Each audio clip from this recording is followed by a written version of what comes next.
Existe um saber antigo, não entregue como dogma, mas sugerido em fragmentos de textos e em práticas que atravessaram séculos, que pode ser verificado por você aqui e agora, apenas com a sua presença e com o seu corpo como instrumento. Quando digo verificado, quero dizer sentido, confirmado por uma sensação interior, por uma clareza sutil que aparece quando paramos de procurar fora e começamos a prestar atenção dentro. Se o seu desejo é nutrir sua visão interior, este é o ponto de partida. Aprender a reconhecer sinais e a cuidar das frestas por onde a luz entra. Nos textos chamados gnósticos, por exemplo, em escritos atribuídos ao que hoje conhecemos como Evangelho de Felipe e em manuscritos descobertos em Nag Hammadi em meados do século XX, encontramos uma linguagem que fala de uma origem íntima do ser humano, de uma semente divina que alguns chamam de mônada. Explico. Mônada é uma palavra antiga usada para apontar uma fonte primordial de consciência, a centelha que identifica o núcleo mais íntimo de quem somos. É importante dizer desde já que isso é uma leitura interpretativa. Essas fontes não formam, para todas as tradições, um cânon histórico único. Elas oferecem imagens e práticas que podem ajudar quem busca uma experiência direta. E é essa experiência que nos interessa aqui, mais do que qualquer afirmação teórica. Quando pensamos em nutrir a visão interior, é útil imaginar que existem pontos no corpo que funcionam como marcadores, pequenas portas de contato entre o sensível e o que chamamos de consciência mais profunda. Algumas tradições identificam 3 desses pontos: a base do crânio, onde algo se assenta, uma origem; a lateral externa da mão, ligada à percepção, à habilidade de tocar o mundo e ser tocado por ele; e o centro do peito, sobre o externo, o lugar do comando, do alinhamento entre intenção e expressão. Em termos práticos, não estamos dizendo que toda pessoa verá marcas visíveis ou que sentirá a mesma coisa. Cada corpo responde de forma singular. Mas muitas pessoas encontram nessas regiões um acesso concreto a uma sensação de presença que alimenta a visão interior.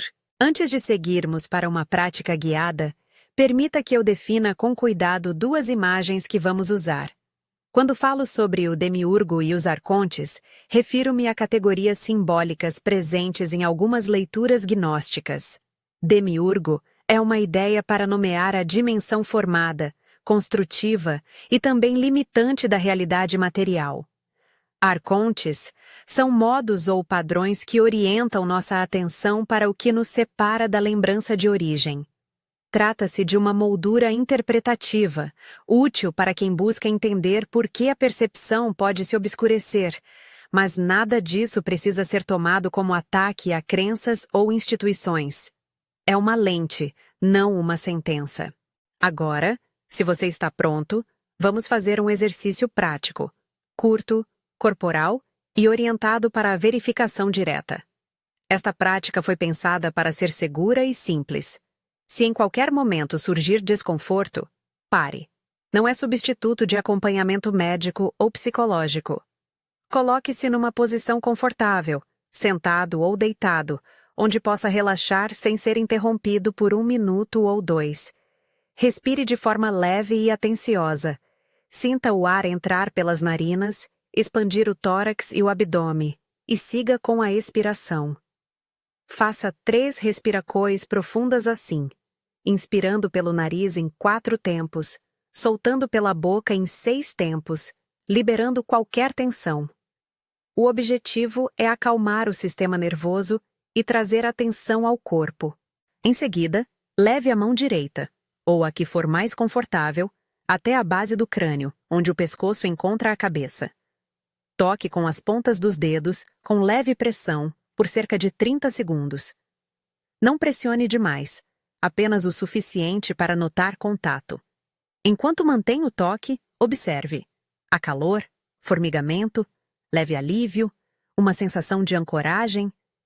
Se surgir alguma imagem mental, deixe passar como nuvem. O convite é notar, não julgar. Após esse toque inicial, deslize a mão pela lateral externa da outra mão. Aquela borda que vai do dedo mínimo até o pulso, com uma carícia lenta e atenta. Percorra esse trajeto algumas vezes, como quem traça um contorno, percebendo se a pele responde com sensações sutis. A pele pode ficar sensível, um ponto pode parecer mais vivo, ou talvez nada mude. Tudo isso é legítimo. A lateral da mão é um canal de percepção. Muitos que praticam notam que ali se concentra a capacidade de diferenciar o toque do mundo e o toque do interior. Agora coloque as palmas sobre o centro do peito, sobre o externo, sem apertar. Faça 3 respirações curtas e, ao expirar a terceira vez, pressione levemente com as palmas por uns 10 segundos. Solte. Repita esse contato 2 vezes. O centro do peito é entendido aqui como um comando. Não no sentido de domínio, mas no sentido de alinhamento entre o que sentimos e o que decidimos. Observe se algo se abre. Uma sensação de calor no peito, maior espaço para respirar ou uma leve clareza mental. Se nada aparecer, continue apenas com a atenção amorosa. A ausência de uma sensação não anula o valor da prática. Agora, se quiser, pronuncie em voz baixa uma declaração simbólica de alinhamento. Uma frase curta composta de 3 enunciados de 3 palavras cada, para totalizar 9 palavras. Diga com calma e com intenção. Eu lembro agora. Sou luz viva. Vejo com amor.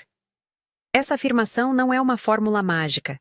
É um ato de linguagem que orienta a atenção, um ritual simples para condicionar a mente a reconhecer outra escala de presença. Fale-a uma vez e observe o impacto. Talvez um relaxamento, talvez um brilho súbito, talvez nada explícito. Tudo está dentro do espectro de normalidade. Durante toda a prática, é provável que pensamentos de dúvida surjam. Perguntas do tipo, isso é real? Ou, sou eu sendo enganado pela imaginação? Esses pensamentos são previsíveis.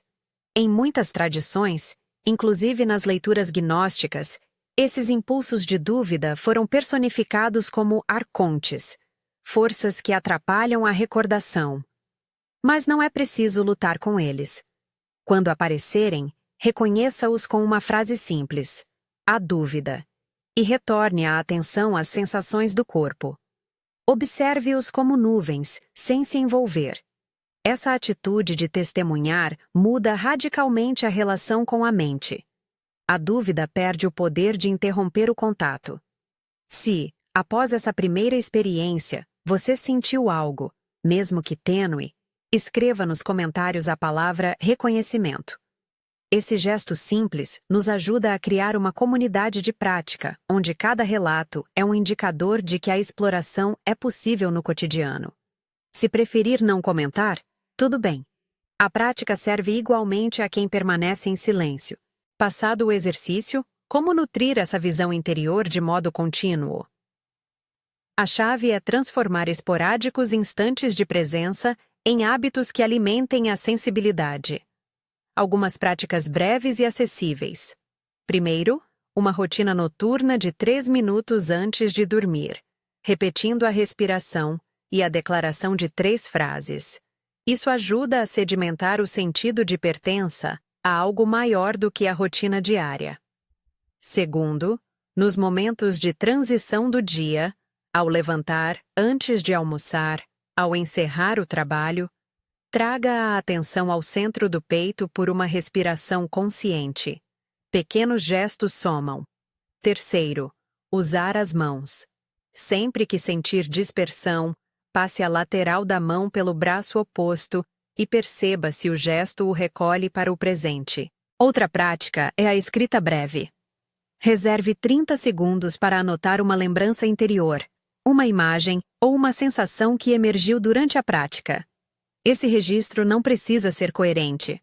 Serve como mapa da sua anamnesis, a recordação que volta aos poucos. A anamnesis aqui é entendida como a reconexão com memórias profundas do ser, uma recuperação gradual de onde veio a intenção de viver.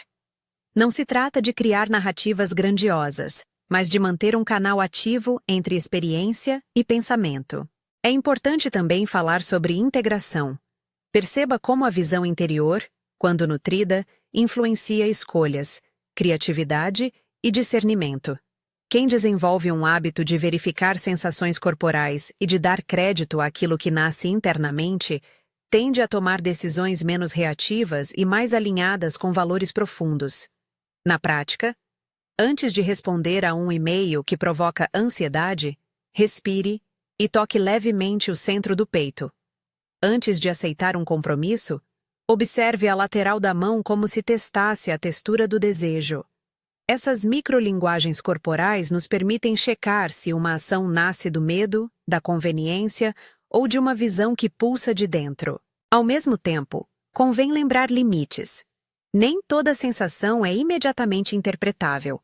Nem toda imagem interior é um guia infalível. A prudência é amiga da visão.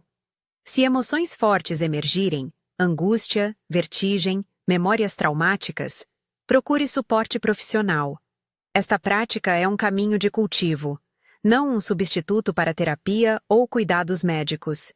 E, mais uma vez, nem todas as pessoas experimentarão sensações evidentes. A ausência de sinal não significa a ausência de qualquer processo. O cultivo é, muitas vezes, silencioso e progressivo. Agora, um ponto sobre resistência institucional e autonomia interior. Muitas tradições ensinam que a autoridade última sobre a experiência espiritual está no próprio corpo e no testemunho direto. Isso não é uma negação das comunidades de fé ou do valor de mestres e professores. É uma afirmação de que, em última instância, a verificação pessoal tem um peso que tende a deslocar centralizações externas. Inúmeras pessoas relatam que, quando começam a confiar na verificação direta, perdem a necessidade de delegar totalmente sua vida espiritual a intermediários. Isso pode reduzir a dependência e aumentar a responsabilidade ética, o que é, em si, um ato de coragem. No caminho, espere resistência. A mente gosta de manter narrativas fáceis. Quando surgir o impulso de desacreditar, lembre-se de que desconfiança é um sinal de prática. É a própria resistência ganhando visibilidade. Em vez de reagir com raiva ou vergonha, seja curioso. O que essa dúvida quer proteger? Muitas vezes, ela protege um espaço inseguro que precisa de compaixão, não de combate. Abordar as dúvidas com gentileza é parte essencial de nutrir a visão interior. Chegando a um ponto central, nutrir a visão interior é um trabalho de consistência, de ternura consigo mesmo e de honestidade. Não se trata de obter uma experiência espetacular, mas de ampliar a capacidade de ver o que antes passava despercebido, nas ações, nas escolhas, nas relações. A verificação corporal que propusemos é um método prático para começar a cultivar essa visão. 3 pontos: atenção somada à respiração, uma declaração simbólica e a disposição para acompanhar a sede interior sem pressa. Se você deseja aprofundar esta jornada, há caminhos complementares que podemos explorar nos próximos encontros. Práticas de atenção prolongada, exercícios para amplificar a sensibilidade da mão, procedimentos de integração em comunidade e formas de trabalhar com imagens internas sem que se tornem fantasias dominantes. Num próximo conteúdo, falaremos sobre ativação mais ampla e sobre como transformar essas portas em rotinas integradas ao dia a dia. Antes de encerrar, reafirmo um convite compassivo. A visão interior não é prerrogativa de poucos. Ela é cultivável. Muitas vezes começa como um fio tênue e, com prática gentil, se torna um caminho que ajuda a viver com mais clareza. Se a linguagem de textos antigos, como as leituras gnósticas, ressoa com você, use-a como mapa, não como prisão. Se não ressoa, tome as práticas aqui como técnicas de atenção corporal e psicológica. O ponto é sempre a verificação direta, a sua experiência. Por fim, se esta mensagem tocou você de alguma forma, inscreva-se no canal e acompanhe a série onde vamos trabalhar a ativação completa do potencial interior. Compartilhe este vídeo com alguém que possa se beneficiar. E, se participou do exercício, lembre-se: a palavra para deixar nos comentários é reconhecimento. Cultivar a visão interior é, em última análise, um gesto de cuidado consigo mesmo e com os outros. Que possamos, com paciência e coragem, abrir e nutrir as frestas por onde a luz encontra morada em nós.